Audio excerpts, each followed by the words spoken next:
समझते हैं, हम गांधी को विरासत समझते हैं। ये फर्क है। तो इनकी कायरता आज की नहीं है, शुरू से है। महात्मा गांधी की हत्या इन लोगों ने की और हत्या के बाद इन पर बैन लगा, संघ आरएसएस पर बैन लगा और सारे लोग जेल में गए और जेल से गुरु गोलवलकर माफीनामा लिख करके और समझौता करने का चिट्ठी लिख रहे थे। ये कायरों की जमात है और ये कायर हमसे टकरा रहे हैं।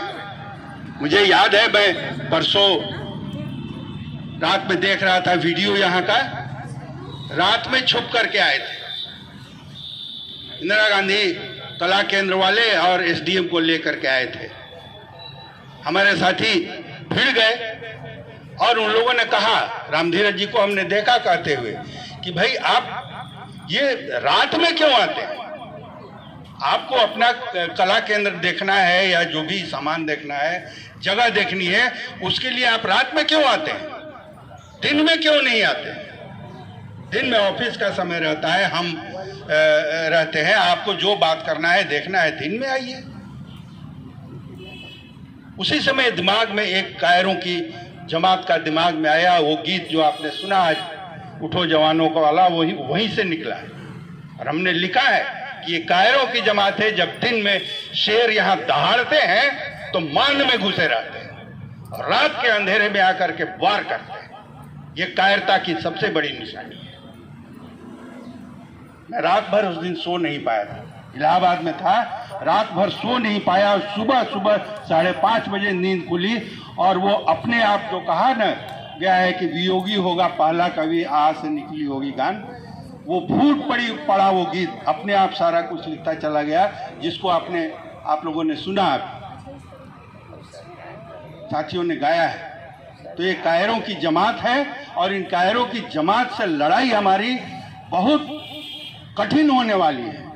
और 60 दिनों का मिसाल आप लोगों ने जो दिया है, यह द्योतक है इस बात का कि उस कठिन लड़ाई लड़ने के लिए बनारस के लोग और पूरे देश के लोग पूरी तरह से तत्पर हैं, तैयार हैं। इनकी कायरता का मतलब हम लोगों ने प्रत्यक्ष देखा है। राजकुमार जैन जी हैं, हम लोग भी 19 महीने इमरजेंसी में जेल में थे, इसी कांग्रेस की तानाशाही सत्ता के खिलाफ, और ये लोग भी थे, संघ वाले और विद्यार्थी परिषद भी थे। माफीनामा लिख करके ये लोग जेल से छूटे हैं हमारे सामने, और हम लोगों पर दबाव देते थे कि अरे जेल से लिखकर छूट जाना है, बाहर चल के आंदोलन करना है। उन कायरों की जमात को हम लोगों ने प्रत्यक्ष देखा है, भोगा है, और आपातकाल के दिनों में जेल के अंदर देखा है।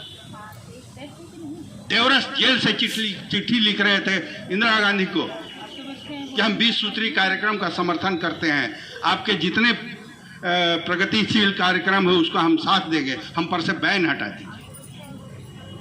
उन्हीं कायरों की जमात आज सत्ता पर काबिज है, और सत्ता पर काबिज होकर के जिस तरह से वो यहाँ बुलडोजर चलाने के लिए, नोटिस चिपकाने के लिए, वो मोदी या अमित शाह नहीं करते, कहता नहीं, धारणा ऐसी बना दी है कि वहां जो वो सोचता है उसके पहले वो तंत्र जो है, गुलाम तंत्र जो है, उनके आदेश के पहले कदम बढ़ा देता है।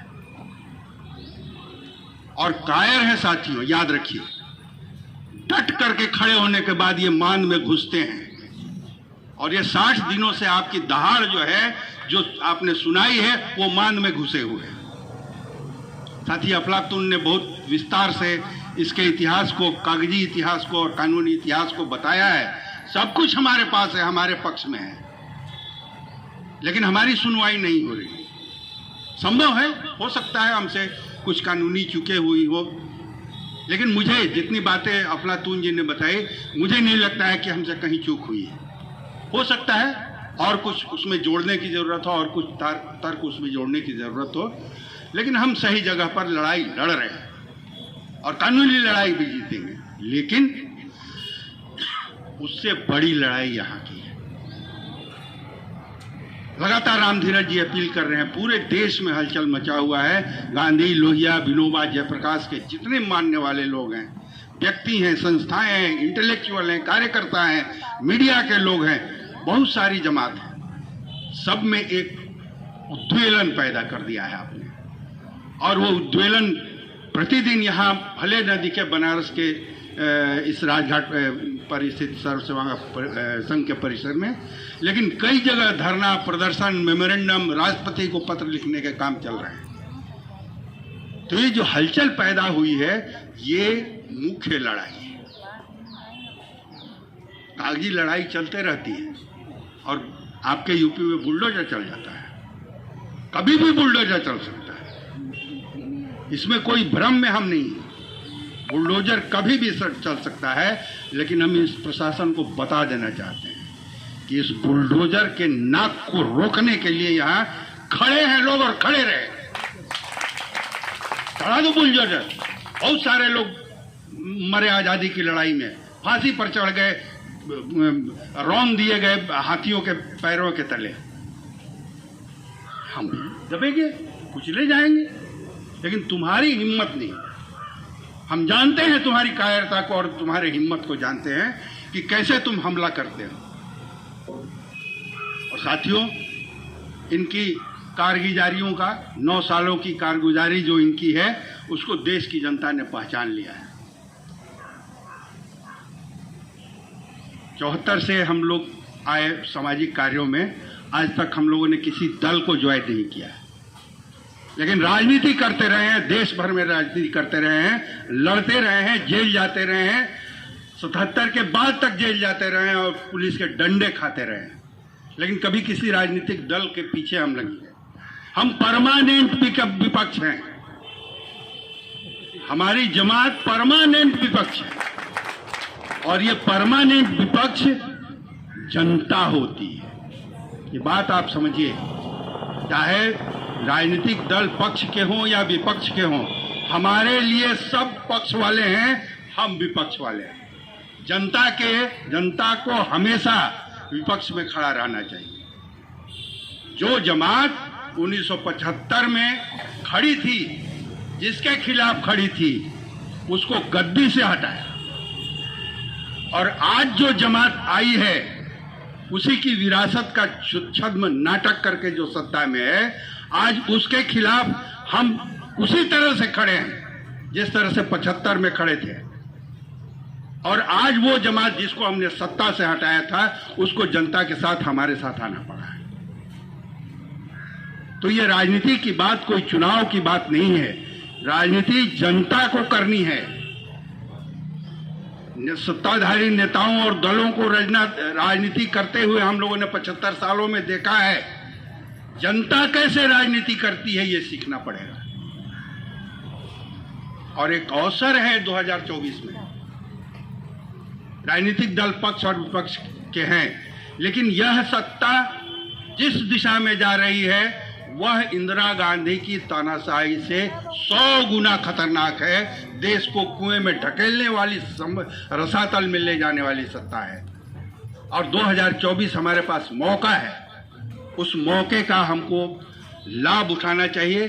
और विशेषकर बनारस की जनता, बनारस के मतदाताओं को यह संदेश देना होगा पूरे देश में कि जो उड़ करके गुजरात से आकर के यहाँ का नुमाइंदा बना हुआ है और पूरे देश को रसातल में ले जा रहा है, उसको बनारस की जनता पहले सबक सिखाएगी, देश बाद में जनता सबक सिखाएगा। ये इस अवसर का लाभ उठाना जनता की राजनीति का तकाजा है, और जनता की राजनीति 2024 में दिखनी चाहिए, बनारस में दिखनी चाहिए। यह जो लड़ाई हम लड़ रहे हैं, उसका अंतिम निष्कर्ष भी वहां से निकलेगा। कोर्ट की लड़ाई लड़ रहे हैं, जमीन पर खड़े हैं, खड़े रहना होगा, लेकिन 2024 में जो चुनौती है, उस चुनौती के एकदम हम प्रयास कर रहे हैं। हम बताया साथी ने, हम लोगों ने यहीं पर इसी परिसर में अगस्त 2022 में हम लोगों ने सम्मेलन करके और पहचाना था कि आने वाले दिन बहुत खतरनाक है लोकतंत्र के लिए, संविधान के लिए, देश की एक धर्मनिरपेक्ष समाज के लिए बहुत खतरनाक है। और उन्होंने लोकतांत्रिक राष्ट्र निर्माण अभियान का गठन किया था। एक ऑल इंडिया अभियान हम लोगों ने प्रारंभ किया था इसी परिसर से, और उसका पूरा जो डॉक्यूमेंट है सब लोगों हम लोगों ने जारी किया। पूरे देश में कई राज्यों में उसके सम्मेलन करके इकाइयां गठित हो रही हैं। अभी हम हिमाचल और दिल्ली होते हुए यहाँ आए हैं।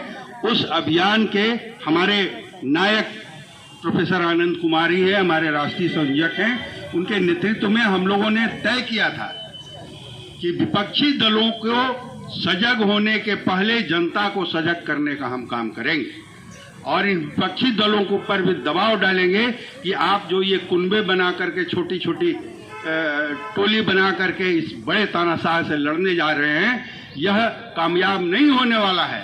आपको मजबूरी में आना पड़ेगा। हमारे संवाद चल रहे हैं इन दलों के पास, हमारे अनौपचारिक बातें भी चल रही हैं नेताओं से, और बहुत खुशी की बात है कि परसों या कल एक बहुत बड़ा फैसला उन लोगों ने लिया है, और वो फैसला जनता के पक्ष में है। अब देखें 24 में क्या होता है। इंडिया वर्सेज एनडीए होने वाला है, एनडीए वर्सेज इंडिया होने वाला है, और बनारस की जनता को दिखाना है कि वो जनता